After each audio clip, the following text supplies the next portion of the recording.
So if you haven't heard, UFC World Heavyweight Champion Jon Jones, probably the GOAT, best MMA fighter of all time, just injured his pec and is going to be out due to a pec tear. So there's actually a video I'm going to show you guys of actually Dana White talking through the injury, kind of what happened, and then I'll give you a little breakdown of the injury. So let's check it out. You know, Jon Jones was training last night, got injured. He was wrestling, and he tore the tendon that connects your pec to the bone, off the bone. 8 months. So let's talk through the video real quick. I'll kind of give you my breakdown of what's going on. So as you can see, Jon is going for a double leg here. Look at his left arm. So right there, he's got his arm hugging around the waist of his training partner, but his shoulder's kind of out a little bit. And you see there's a little bit of an overhook. So probably a little bit of downward pressure that's forcing kind of that shoulder and that arm out to the side, kind of extended position. And what you see is right there, probably somewhere in there, he has that injury. So usually when you have this injury there, you're gonna feel a pop, pain.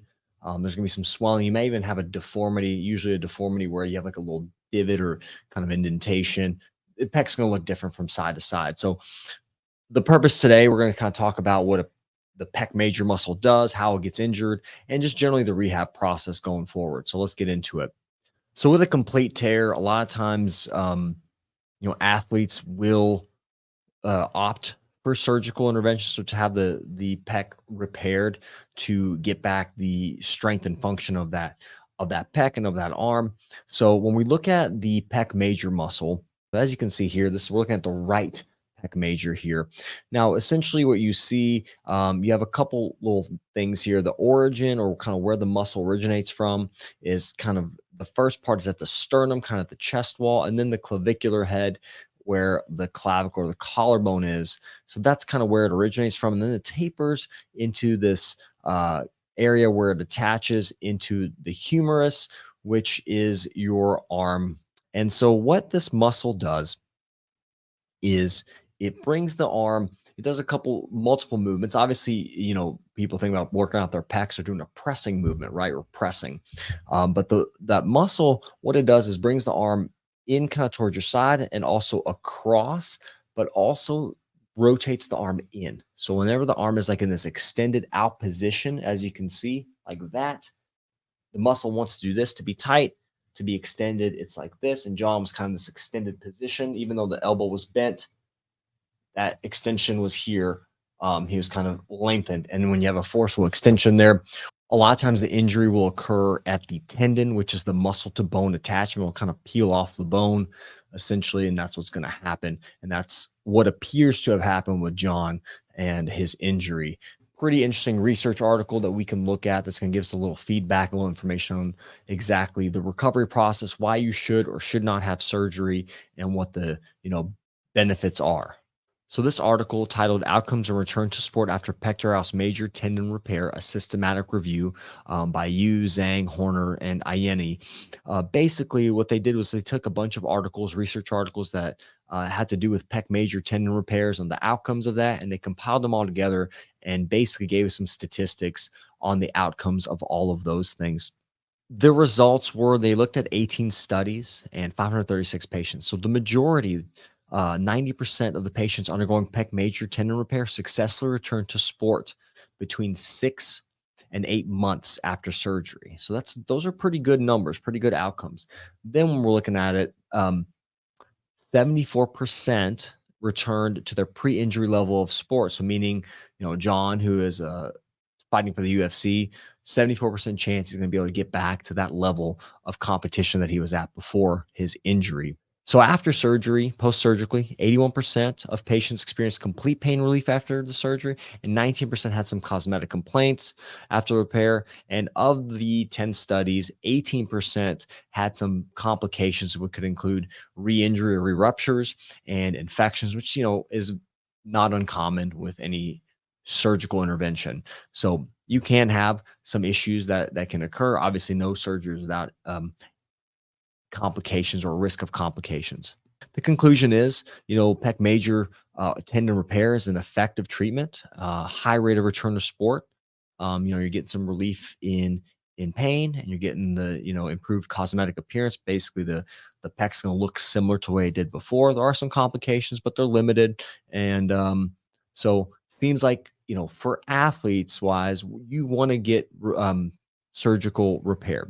Now, the reason that you want to have repair of the pec tendon is if it's not repaired, you will lose strength and some function. So you will lose strength, and you want to be as strong as possible, obviously for MMA or if you're in a high level sport. So not getting the tissue, not getting the area repaired can lead to weakness and impaired function. And the whole point of that is to get back to your previous level of activity.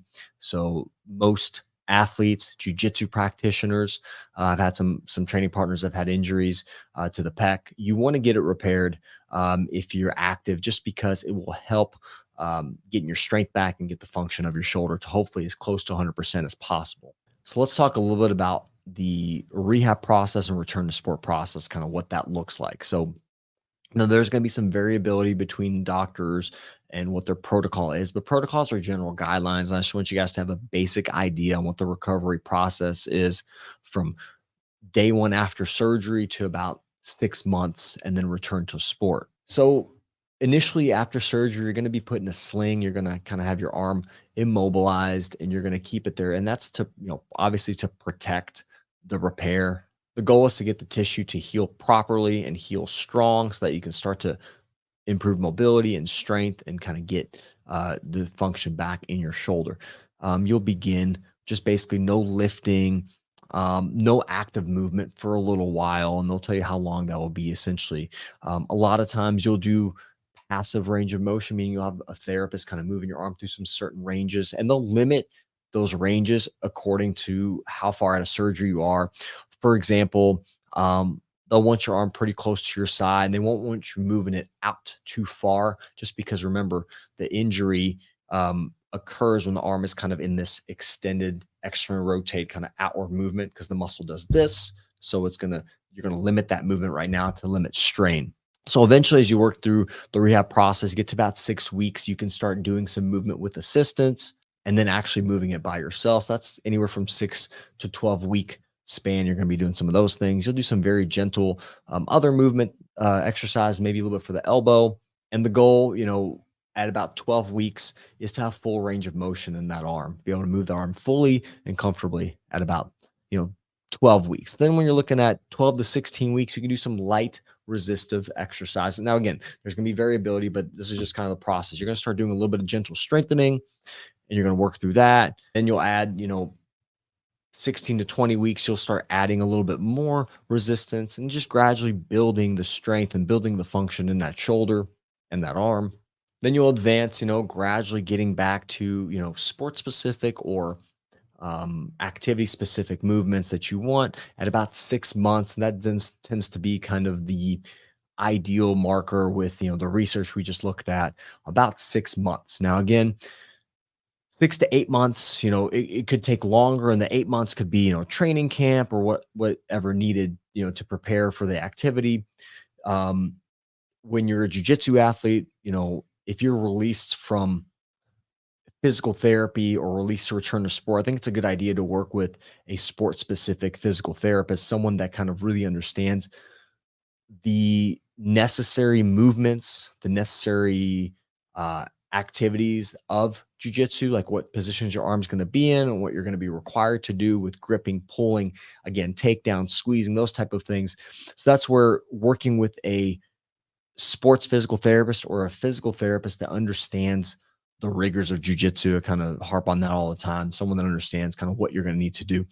And the other thing that's important is strengthening and building confidence in some of those areas or positions that you are vulnerable and injured. So actually building some strength with the arm in some of these extended or planes where you're a little bit vulnerable. And that's going to be something you're going to have to work on, because if you're grappling or doing MMA, you're going to be put in those positions. You're going to be going for takedowns. You're going to have your arms outstretched. You may get put in Americanas. So those are going to be areas where you need to feel comfortable and work. And that's kind of the true test there, is if you can kind of start to do those things without hesitation, go for takedowns, have that arm extended or away from the body.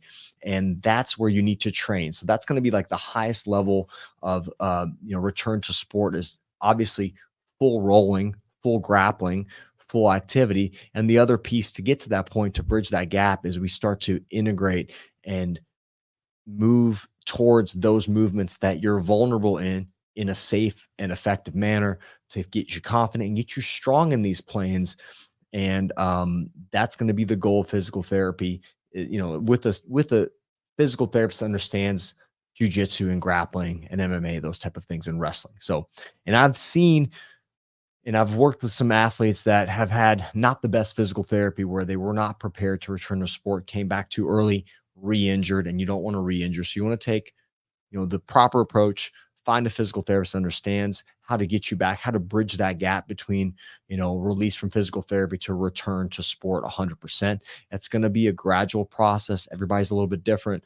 But again, when you're looking at it, probably 8 months is a typical time frame to think about return to sport. So that's it, guys. Hopefully this was helpful. You understand what the pec muscle does, how it functions, its importance, obviously, in gripping, squeezing, pulling, pressing, all those things we need to do in jiu-jitsu.